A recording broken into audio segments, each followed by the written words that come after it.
Let's be honest, we've all played a game of Monopoly that got a little too heated and ended with someone sleeping on the sofa, right? Now, imagine that game lasted for weeks, was broadcast to 12 million people, and involved staring your friends in the face and lying to them for a shot at a prize.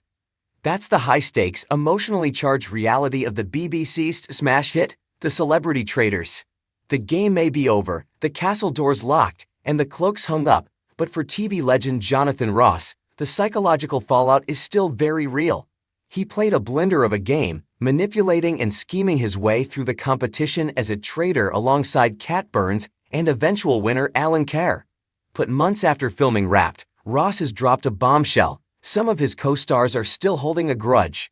The confession: they struggle to accept it was a game. Speaking on his Real Talk podcast, the 64-year-old broadcaster peeled back the curtain on the show's lingering emotional toll. He revealed that the lying and accusations that define the game haven't just washed away with the Scottish rain. "It is a bit weird," Ross confessed, in that classic, candid way only he can. "There are a couple of people from in there, I'm not gonna name names, who do seem to still, not hold a grudge exactly, but still seem to struggle with accepting that it was just a game." This is the dark magic of the Traitors, isn't it? We watch, screaming at the TV, how can they not see it? But Ross reminds us that for those inside, the hothouse environment becomes their entire world. The lying and accusations that flew around were all part of the game, he explained. They are nothing to do with who we are or what we are or how we interact outside of that hothouse environment. But are they? The show's entire premise is built on blurring that exact line. It's a game that doesn't test your physical strength or your general knowledge. It tests your social bonds. It preys on our most basic human insecurities. Am I liked? Am I a good judge of character? Can I trust the person I ate breakfast with this morning?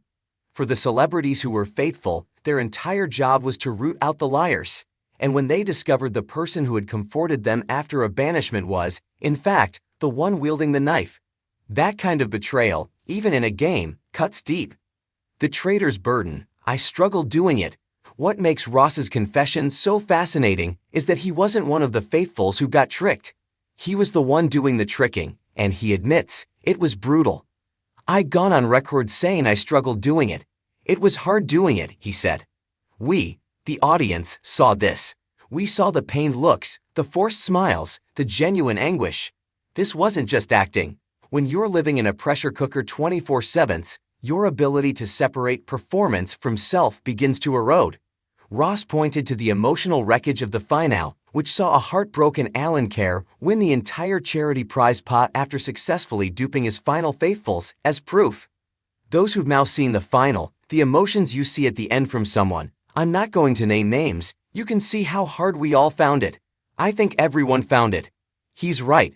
We all saw Alan Carr collapse, sobbing, unable to even celebrate his win, consumed by the guilt of his deception. That's the cost of the game. Why the game cuts so deep. Ross, ever the thoughtful analyst, dug deeper into why the game messes with your head so much. He touched on the idea of the show being triggering, a word he admits is overused, but one that fits perfectly here. "I think when you're in a stressful situation you rarely react just because of that situation," he explained. "There are almost always other factors that you might not even be aware of, old wounds and fears you might have about how you're perceived or how you think people see you." Think about that. The game isn't just a game. It's a referendum on all your old anxieties. It's every time you've been left out, every time you felt paranoid, every time you've wondered if your friends really like you. The Traitors takes those quiet little fears, puts them in a castle, and gives them a speaking part. It's no wonder some of them are wary of him now. He didn't just play a role, he embodied their worst-case scenario. The audience is divided. This raw emotional core is precisely why 12 million of us couldn't look away. But it's also what divides viewers. For every fan on social media praising Ross's gameplay, Jonathan Ross is just so brilliant. He helped make the Celebrity Traitors so successful. There's a viewer who is deeply uncomfortable with the entire premise.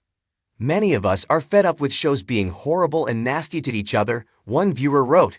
"How about people being nice and kind to each other for a change? These programs can and do bring out the worst in human nature." It's a valid question. Are we, the audience, just indulging in a bit of psychological blood sport? Or are we fascinated because the show, more than any other, holds up a mirror to the complex, messy, and sometimes dark parts of being human? Setting the record straight, a tougher psychological challenge. Because of this intense psychological toll, Ross previously had to clarify comments that were twisted into headlines suggesting he didn't enjoy the show or was warning people away from it. He took to X, formerly Twitter, to set the record straight, and his words are the perfect summary of the Traitors experience. Despite rather misleading reports, I am not discouraging anyone from taking part in future series of Traitors, he wrote. I am pleased I did it, an extraordinary experience, but I did not enjoy the duplicity as the game progressed. It's a tougher psychological challenge than I expected is all. That's the warning label. It's not a game show. It's a psychological experiment you've agreed to have on television. The castle will open its doors again.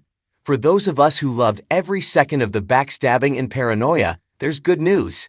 The BBC has already confirmed that the Celebrity Traitors will return for a second series in 2026. Kalpana Patel Knight, the BBC's head of entertainment, said the show well and truly captivated the nation, and that the doors will be opened again to see who can charm, who can scheme, and ultimately who can survive. Speculation is already running wild about who will be brave or foolish enough to sign up. After seeing Alan Kerr's breakdown and hearing Jonathan Ross's warning, you have to wonder, who would willingly put themselves through that? As it turns out, plenty of celebs are already lining up. So what do you think? Is it all just a game? Or does the Traitors leave a permanent mark on everyone who plays? Would you like me to find out which celebrities have already expressed interest in joining the next series?